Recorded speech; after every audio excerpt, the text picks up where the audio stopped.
తాకట్లో ఉన్న మీ బంగారాన్ని విడిపించి ఆ రోజు ఆన్లైన్ రేటుకి కొంటాం. Sharma gold company.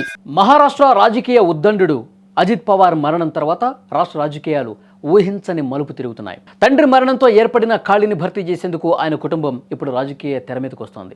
అజిత్ పవార్ లేని లోటును పూడుస్తూనే అటు రాష్ట్రంలో ఇటు కేంద్రంలో పట్టు సాధించేలా ఎన్సీపీ మాస్టర్ ప్లాన్ వేసింది. తాజాగా వస్తున్నటువంటి సమాచారం, అజిత్ పవార్ భార్య సునేత్రా పవార్ కీలకమైన ఉప ముఖ్యమంత్రి పదవిని చేపట్టబోతున్నారు. ప్రస్తుతం రాజ్యసభ ఎంపీగా ఉన్న ఆమెను మహారాష్ట్ర శాసనసభపక్ష నాయకురాలిగా ఎన్నుకోవాలని పార్టీ నిర్ణయించింది.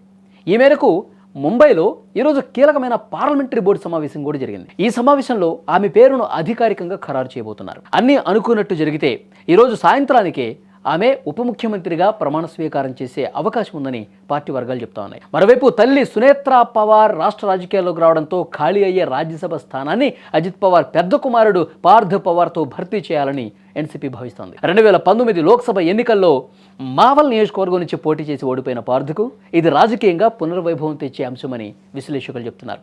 తండ్రి అజిత్ పవార్ స్థానాన్ని భర్తీ చేస్తూ పార్థ్ నేరుగా రాజ్యసభ ద్వారా పార్లమెంట్లో అడుగు పెట్టే అవకాశం ఉంది. అజిత్ పవార్ మరణం తర్వాత పార్టీ చెల్లాచెదురు కాకుండా ఉండాలంటే కుటుంబ సభ్యులే పగ్గాలు చేపట్టాలని కార్యకర్తలు కోరుతున్నారు.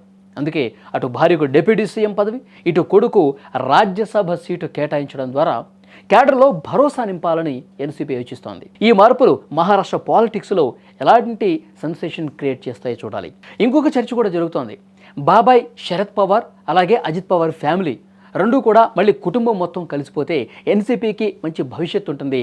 మళ్ళీ ఇంకా కీలకమైనటువంటి సమయంలో వచ్చే ఎలక్షన్స్ నాటికి ఇంకా బలమైనటువంటి పార్టీగా రూపాంతరం చెంది మహారాష్ట్ర రాజకీయాల్లో ఒక కీలకమైనటువంటి భూమిక పోషించే అవకాశం ఉందని ఒక చర్చ జరుగుతుంది. అయితే దీనికి చాలామంది అజిత్ పవార్ వర్గం చాలామంది నాయకులు దీనికి ఒప్పుకోవట్లేదు. లేదు, ఈ చీలిక ఇదే విధంగా ఉండాలి, ప్రజలు అజిత్ పవార్ వైపు మొగ్గు చూపారు, ఆయన మరణం దురదృష్టవశాత్తు మనందరికీ కలిసివేసే విషయమే, కానీ ఆ ప్లేస్లో భార్య అజిత్ పవార్ భార్య ఉంటేనే కరెక్టు, కొడుకుని రాజ్యసభకు పంపిద్దాం, ఇలా అయితేనే ఎన్సీపీ అజిత్ పవార్ ఆశయాలు ఏవైతే ఉన్నాయో 100% నెరవేరుతాయి, ఆయన లక్ష్యాలను సాధించడానికి ఉపయోగపడతాయి తప్ప మళ్ళీ అందరూ కలిస్తే గత వైభవం రాకపోగా ఇంకా నష్టం చేకూరే అవకాశం ఉందని అజిత్ పవార్ వర్గం నేతలు చెప్తా ఉన్నారు. సో కాబట్టి ఇప్పటికైతే డెసిషన్ అయిపోయింది. అజిత్ పవార్ భార్య సునేత్రా పవార్ ఉప ముఖ్యమంత్రి అయ్యే అవకాశం ఉంది. కొడుకుని రాజ్యసభకు పంపించడం అనేది ఇక ఆల్మోస్ట్ డెసిషన్ అయిపోయినట్టుగా చర్చ వినిపిస్తోంది. చూడాలి ఈ భేటీలో ఇప్పుడు జరుగుతున్నటువంటి సమావేశం తర్వాత ఎలాంటి విషయాలు ఇంకా వెల్లడిస్తారన్నది చూడాలి.